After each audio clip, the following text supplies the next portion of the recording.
5 દિવસ સુધી વરસાદ ભૂક્કા બોલાવી દેશે। રાજ્યમાં આગામી 5 દિવસ વરસાદની આગાહી હવામાન વિભાગ દ્વારા કરાઈ છે।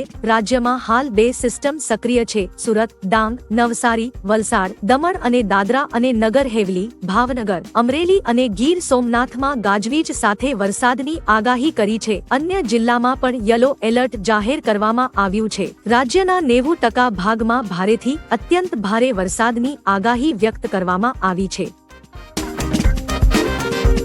મનુ ભાકરે ઇતિહાસ રચ્યો। મહિલા 10 મીટર એર પિસ્ટલમાં બ્રોન્ઝ મેડલ જીત્યો। પેરિસમાં ઓલિમ્પિક 2024 ચાલી રહ્યો છે, જેને લઈ દેશના 117 ખેલાડી ત્યાં ગયા છે, જેમાં ઓલિમ્પિક 2024નો પ્રથમ મેડલ મેળવી મનુએ ઇતિહાસ રચ્યો છે। ભારતીય શૂટર મનુ ભાકરે પેરિસ ઓલિમ્પિકમાં ભારતને પહેલો મેડલ અપાવ્યો છે। તેણે મહિલાઓની 10 મીટર એર પિસ્તોલ સ્પર્ધામાં બ્રોન્ઝ મેડલ જીત્યો છે। મનુ ઓલિમ્પિકના ઇતિહાસમાં શૂટિંગમાં મેડલ જીતનારી પહેલી ભારતીય મહિલા બની ગઈ છે।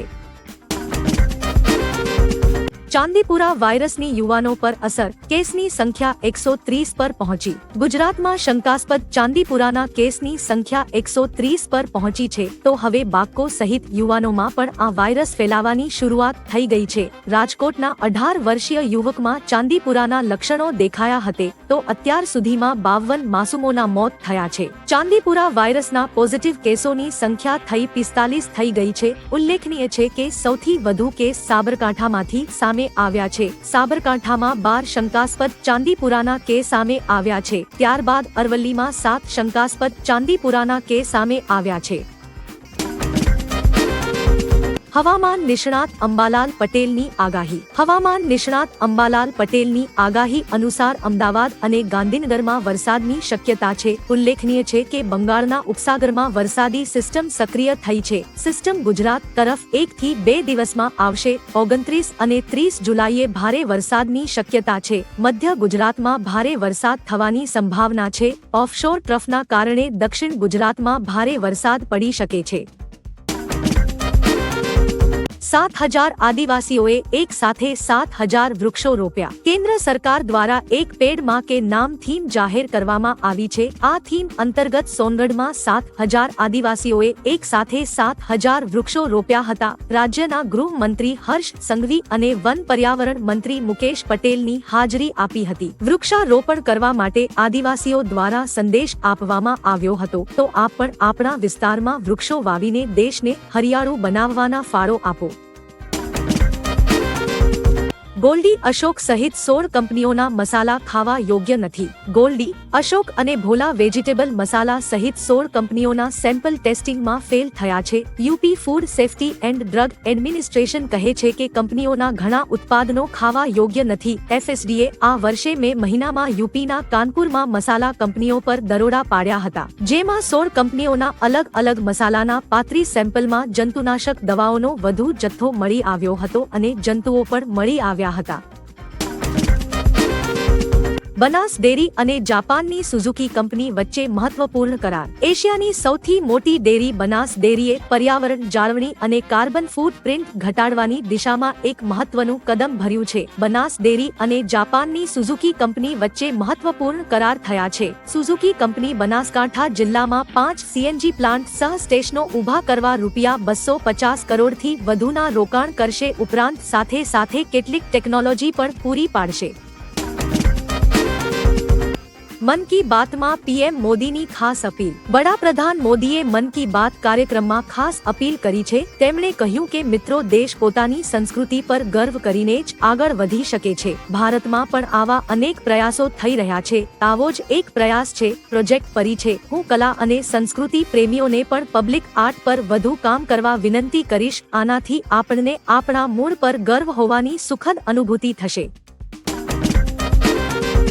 સામાન્ય લોકોને રાહત આપવા માટે મોટી જાહેરાત। જુલાઈ મહિનામાં જ ટામેટાના ભાવમાં પ્રતિ કિલો રૂપિયા 37નો વધારો થયો છે, ત્યારે લોકોને ટામેટાના ભાવમાં રાહત મળશે। સામાન્ય લોકોને રાહત આપતા કેન્દ્ર સરકારે ટામેટા 60 રૂપિયા પ્રતિ કિલોના ભાવે વેચવાની જાહેરાત કરી છે। તેની જવાબદારી national cooperative consumers federation of India એટલે કે એનસીસીએફને આપવામાં આવી છે। હાલ ટામેટાના ભાવ 90 થી 100 રૂપિયા પ્રતિ કિલો સુધી પહોંચી ગયા છે। ગુજરાત તરફ આગળ વધી રહ્યું છે વાદળોનું ટોળું। હવામાન વિભાગ દ્વારા આગામી 5 દિવસ ભારેથી અતિભારે વરસાદની આગાહી કરવામાં આવી છે, જેના કારણે તંત્ર એલર્ટ થયું છે। ત્યારે મધ્યપ્રદેશથી સાયક્લોનિક સર્ક્યુલેશન ગુજરાત તરફ આગળ વધી રહ્યું છે, તો બીજી બાજુ સૌરાષ્ટ્ર અને દક્ષિણમાં મેઘરાજાએ સટાસટી બોલાવતા જનજીવન ઠપ્પ થઈ ગયું છે। લોકોના ઘરોમાં રાખેલ તમામ સામાન પલી ગયો છે। અમદાવાદમાં પણ વાદળછાયું વાતાવરણ સવાયું છે। BSNL નો સૌથી સસ્તો પ્લાન અને વધુ વેલિડિટી। રિચાર્જ પ્લાનના દરમાં વધારો થયા બાદ જીઓ, એરટેલ અને VI ના ગ્રાહકો હવે BSNL તરફ આકર્ષાયા છે। અહીં BSNL નો સૌથી સસ્તો પ્લાન બતાવી રહ્યા છીએ, જેની વેલિડિટી પણ લાંબી છે। જો તમે BSNL ગ્રાહક છો તો તમે ₹197 ના રિચાર્જ પ્લાનનો લાભ લઈ શકો છો। આ પ્લાનમાં તમને દરરોજ 2 GB ડેટાની સાથે 70 દિવસની વેલિડિટી મળે છે, જે જીઓ અને એરટેલ તેમજ VI કરતા ઘણો જ સસ્તો પ્લાન કહી શકાય। ટેલિકોમ માર્કેટમાં આજે BSNL બોલબાલા છે।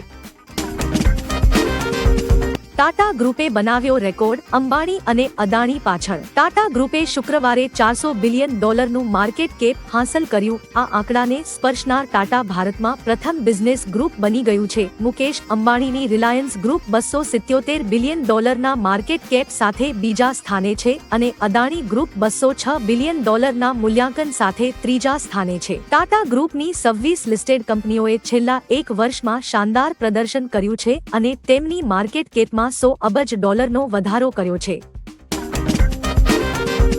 મંગળ પર ફરી જીવનના સંકેતો મળ્યા। મંગળ પર ફરી એકવાર જીવનના સંકેતો મળી આવ્યા છે। નાસાના પર્સિવરન્સ રોવરે મંગળ પર તીર જેવા આકારનો ખડક જોયો છે, જેને જોઈને એવું લાગે છે કે જાણે પાણીનો પ્રવાહ વહી રહ્યો છે। રોવરે આ ખડકની તસવીરો નાસાને મોકલી છે, જેમાં ખડકની સપાટી પર સ્ફટિક જેવી નક્કર સામગ્રી અને લાલ રંગનો વિસ્તાર જોવા મળ્યો છે। વૈજ્ઞાનિક કેન ફાર્લી તેને અત્યાર સુધી શોધાયેલ જીવનની સૌથી જટિલ અને મહત્વપૂર્ણ નિશાની માની રહ્યા છે। ભારતનું એકમાત્ર રાજ્ય જ્યાં ઇન્કમટેક્સ નથી લાગતો। ભારતમાં સિક્કિમ એકમાત્ર એવું રાજ્ય છે જે ઇન્કમ ટેક્સમાંથી બાકાત છે, એટલે કે ત્યાંના લોકો વાર્ષિક કરોડો કમાતા હોય છતાં તેમને ટેક્સ નથી ભરવો પડતો। 1975માં સિક્કિમ જ્યારે ભારતમાં ભર્યું ત્યારે તેણે એક ખાસ શરત રાખી હતી। તે સમયે સિક્કિમે આવકવેરા કાયદાની કલમ 1916 અપનાવવાનો ઇનકાર કર્યો હતો। સિક્કિમની આ શરત ભારત દ્વારા પણ સ્વીકારવામાં આવી હતી, જેના કારણે સિક્કિમ કરમુક્ત રાજ્ય છે। 9 રાજ્યોમાં ગવર્નરની નિમણૂક। ગુલાબચંદ કટારિયાને પંજાબનો હવાલો સોંપાયો, સાથે ચંદીગઢના એડમિનિસ્ટ્રેટર બનાવાયા। CP રાધાકૃષ્ણનને મહારાષ્ટ્રના રાજ્યપાલ તરીકે નિયુક્ત કરવામાં આવ્યા છે કે કૈલાશનાથનને પુડુચેરીના LG બનાવાયા છે। OP માથુરને સિક્કિમના રાજ્યપાલ બનાવાયા। લક્ષ્મણ પ્રસાદ આચાર્યની આસામના ગવર્નર તરીકે નિમણૂક અને મણિપુરનો વધારાનો હવાલો સોંપાયો। રામેન ડેકા છત્તીસગઢના રાજ્યપાલ તરીકે નિયુક્ત કરાયા।